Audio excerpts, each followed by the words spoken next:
একের দাগের এক, বাস্তব সহগযুক্ত একচল বিশিষ্ট দ্বিঘাত সমীকরণটি হলো ওটা option C, X into X minus one minus X equal to zero. দুয়েরটা, যে সমীকরণটা দিয়েছে সমীকরণের দুটি বীজ দেওয়া চেয়েছে, এটা অপশান সি, 1, -3। একে তিনেরটা, বার্ষিক 10% সরল সুদের হারে 50 টাকার 2 বছরের সুদ ওই একই হারে 100 টাকার 1 বছরের সুদের অপশান ডি সমান হবে। চারেরটা, ও কেন্দ্রবৃত্তের পিকিউ ও আর এস দুটি সমান দৈর্ঘ্যের জ্যা, ও বিন্দু থেকে পিকিউ জ্যায়ের দূরত্ব 8 সেমি হলে ও বিন্দু থেকে আর এস জ্যায়ের দূরত্ব হবে, এটা অপশান এ 8 সেমি।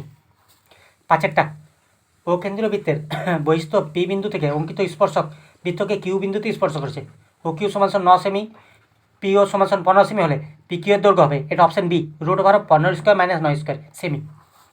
ছয়েরটা, দুটি নিরেট গোলকের বক্রতলের ক্ষেত্রফল অনুপাত 25:16 হলে তাদের আয়তনের অনুপাত হবে, অপশান ডি 125:64।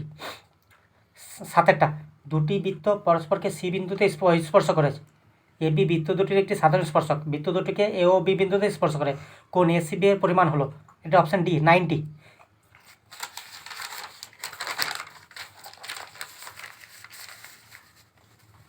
আটেরটা, একটি নিরেট অর্ধগোলকের সমগ্রতলের ক্ষেত্রফল 147 পাই বর্গ সেমি হলে উহার ব্যাসার্ধ হবে, এটা অপশান সি 7 সেমি। এবার ট্রু ফলস চলে আসছি। 2-1, একটি ঘনকের প্রতিটি ধারের দৈর্ঘ্য অর্ধেক করা হলে ঘনকটির আয়তন প্রথম ঘনকের আয়তনের 1/8 হবে, এটা অপশান অ্যান্সারটা হবে সত্য। 2-টা, a/2 = b/3 = c/4 হলে h2b/c = 4:3:2 হবে, এটা মিথ্যা হবে। যদি 2:3:4 হতো তবে অ্যান্সারটা সত্য হতো। আগেরগুলো মাল্টিপল চয়েস কোশ্চেন ছিল তাই করে দেখালাম না, ডাইরেক্ট অ্যান্সারগুলো লিখেছি। যদি কারো অসুবিধা থাকে বুঝতে যে এটা কী করে হলো, সে কমেন্টে লিখতে পারো যে এটা আমার বুঝতে যেতে দাও। 3-টা, আসল পি টাকা বার্ষিক চক্রবৃদ্ধি সুদের হার 8% হলে দ্বিতীয় বছরের মূলধন বাই PR/100 টাকা, এটা মিথ্যা। যদি কারো অসুবিধা হয় যে সত্য মিথ্যা কী কারণ হচ্ছে, সে আমাকে কোশ্চেন করতে পারো কমেন্টে, অথবা হোয়াটসঅ্যাপ নম্বরটা দেওয়া থাকবে, হোয়াটসঅ্যাপে লিখে জানাতে পারো। 4-টা, এই একটা ছবি দেওয়া আছে, বুঝে চিত্রে ও কেন্দ্র বিশিষ্ট বৃত্তে এ বি একটি ব্যাস, বৃত্তের ভিতরে কিউ একটি বিন্দু, এ কিউ বি সর্বদা সূক্ষ্মকোণ হবে, এটা মিথ্যা। এটা একটা কেন মিথ্যা হলো তার কারণটা আমি বলে রাখি just. A P B, P কোণটা হচ্ছে অর্ধবৃত্তস্থ কোণ, তাই 90 ডিগ্রি। এবারে ও বিন্দু কিউ বিন্দুটা যত নিচের দিকে হবে তত স্থূল কোণ হয়, কারণ একটা উপপাদ্য আছে, এক্সট্রা উপপাদ্য, অর্ধবৃত্ত অপেক্ষা ক্ষুদ্রতর কোণ স্থূল কোণ হয়, তাই যত নিচের দিকে নামবে কোণটার মান তত বাড়তে থাকবে, তাই মিথ্যা হলো। 5-টা, ত্রিভুজ এবিসি এর বিসি বাহুর উপর ডি এমন একটি বিন্দু যে এডি লম্ব বিসি, সুতরাং ত্রিভুজ এবিডি সদৃশ ত্রিভুজ সিএডি, এটা সত্য হতো। কিন্তু যদি বলতো ত্রিভুজ এবিসি এর এ কোণ সমকোণ, কিন্তু সমকোণ বলেনি, তাই এটা মিথ্যা। কোনো একটা কোণ সমকোণ বলা থাকতো তবে সত্য হতো, যেহেতু সমকোণ বলা নেই তাই মিথ্যা হলো। 6-টা, 6-এর অ্যান্সারটা হচ্ছে মিথ্যা। 7-এর, এটা ছবিটা দেওয়া আছে, এটা সত্য। এখানে একটা নাম দিতে আমি ভুলে গেছি, পিকিউ, PQ/PS = PR/PT, এটা সত্য। 8-টা, শঙ্কুর তির্যক উচ্চতা শঙ্কুর উচ্চতার দ্বিগুণ হলে শঙ্কুর ব্যাসার্ধ হবে উচ্চতা × √3, এটা সত্য। এবারে বড় কোশ্চেন চলে আসছি। 3-1 কোশ্চেনটা তোমরা কোশ্চেন পেপারে দেখে নেবে, ঠিক আছে? ওটা সমাধানটা আমি জাস্ট বলে দিচ্ছি, ঠিক আছে? ধরি চোঙের ব্যাসার্ধ সমান R একক এবং চোঙের উচ্চতা H একক। শর্তাংশ বলছে আয়তনটা বক্রতলের ক্ষেত্রফলের সমান করেছি, সমান করেছি, সব কেটে এদিকে আর এর সঙ্গে মাথার 2টো কেটেছি, R = 2, অর্থাৎ চোঙের ব্যাসার্ধ 2 একক। 2-একটা দেখাতে বলে যে এই করণীটা এর অনুবন্ধীকরণী এটা। আমরা অনুবন্ধীকরণী কাকে বলে জানি? যদি দুটি করণীর যোগফল আর গুণফল যদি একটা মূলদ সংখ্যা হয়, এই দুটি মিশ্র দ্বিঘাত করণীর যোগফল ও গুণফল একটি মূলদ সংখ্যা হলে করণী দুটিকে অনুবন্ধীকরণী বলে। এখানে এই করণী দুটো যোগফল করেছি, তাও দেখছি একটি মূলদ সংখ্যা লিখে দিয়েছি, এটা একটি মূলদ সংখ্যা। আবার গুণফল করলাম, তাও দেখলাম A² - B² করলাম, দেখছি এটা একটা মূলদ সংখ্যা। তো যোগফলটা আর গুণফলটা মূলদ সংখ্যা পেয়ে গেলাম, তাই বলতে পারি এত এর অনুবন্ধী করণী হলো এত, প্রমাণিত। এটা হচ্ছে প্রমাণিত। তারপরে 3-একটা, শঙ্কুর আয়তন দিয়ে আছে 100 পাই, তো ধরে নিচ্ছে শঙ্কুর ব্যাসার্ধ হচ্ছে 8 সেমি, তো শর্ত অনুসারে 1/3 পাই r² H = 100 পাই, পাই কাটা হয়েছে, 1/3 r² × H এর জায়গায় 12 বসালাম, এখানে লিখে দেবো যেহেতু H = 12 সেমি, উচ্চতা দিয়ে আছে 12 সেমি, তোমরা লিখতে পারো নাও লিখতে পারো। তো ক্যালকুলেশন করেছি, ক্যালকুলেশন করে r² এটা কাটাকুটি করে পেয়েছি 25, r² = 25 বা r = √25, বা আর ইজিক্যাল টু 5। অতএব শঙ্কুর ব্যাসার্ধ শঙ্কু তাহলে অবশ্য মাইক্রোরস্য শঙ্কুর ব্যাসার্ধ 5 সেমি। তারপরে এক্স ভ্যারিসেস ওয়াই জেড দিয়ে আছে, ওয়াই ভ্যারিসেস জেড এক্স দিয়ে আছে। এক্স ইজিক্যাল টু কে, এটা K1 ধরেছি, এটা K2 ধরেছি, পাশে লিখবে কিন্তু যে এখানে K1 ধ্রুবক, এখানেও K2 ধ্রুবক, বা একবারেই তোমরা এখানে লিখে দিতে পারো K1 ও K2 হলো ধ্রুবক, তাও চলবে।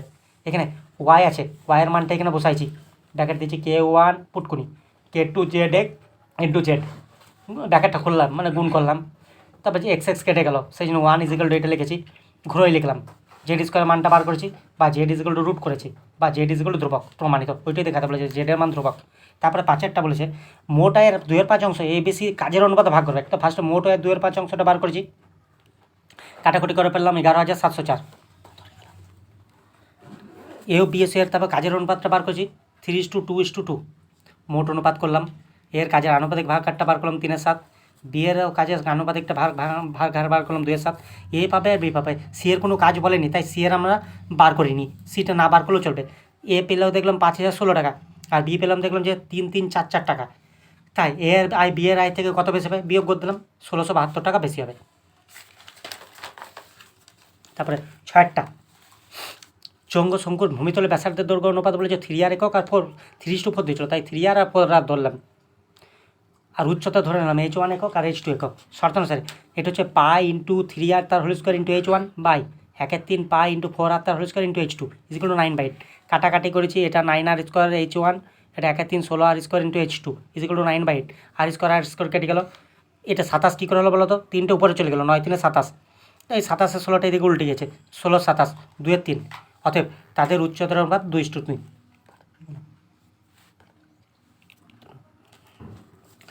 তারপরে Y equal to Y varies as X Q দিয়ে আছে, ঠিক আছে, এটা কে ধরলাম, কে একটি ভেদ ধ্রুবক, বলছে ওয়াই এর বৃদ্ধি 8:27 অনুপাত হয়েছে, তো আমি ধরে নিচ্ছি, মনে করি প্রথমে ওয়াইয়ের মান ছিল, ঠিক আছে, প্রথমে ওয়াইয়ের মান ছিল লিখলাম না, ওয়াইয়ের মান 8m, তোমরা এখানে বি সি যা খুশি তাই ধরতে পারো, একটা কে ধরলেও চলতো, কে ধরলে আমরা সাধারণত কে ধরি, কিন্তু এখানে একটা কে ধরেছি তাই কেটা ধরতে পারবো না, 8m, এটা 6টার m, আর ওয়াইয়ের মানটা পরে বৃদ্ধি পেয়ে হলো 27m।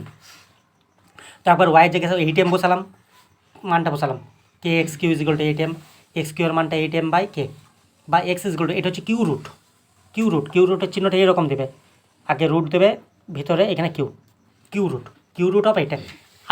8 আমরা কার কিউ জানি 2, তাই 2টা বেড়ে গেল, এটা বেরোলো না তাই এটা রইল, কিউ রুট m বাই কে। এবারে সেকেন্ডের ক্ষেত্রে মানটা বসাবো, আবার ওয়াই ইজিক্যাল টু কে এক্স কিউ, এবার 27m মানটা বসাইছি, পাশে লিখবে কিন্তু ওয়াইয়ের মান ইজিক্যাল টু 27/m বসে 27m বসিয়ে পাই, বসালাম, ক্যালকুলেশন করলাম সেম টু সেম, এখানেও কিউ রুট দিলাম, 27 আমরা জানি 3-এর কিউ, তাই 3 বেড়ে গেল, বাকিটা তো আর বেরোবে না। এবারে এক্সের বৃদ্ধির অনুপাত চেয়েছে, অতএব এক্সের বৃদ্ধির অনুপাত এইটা ইস্টু এইটা, এই গোটাটা আর এই গোটাটা কেটে গেল, তোমরা কাটতেও পারো নাও কাটতে পারো, সমান 2:3 পেয়েছে রইলো, এক্সের বৃদ্ধির অনুপাত 2:3।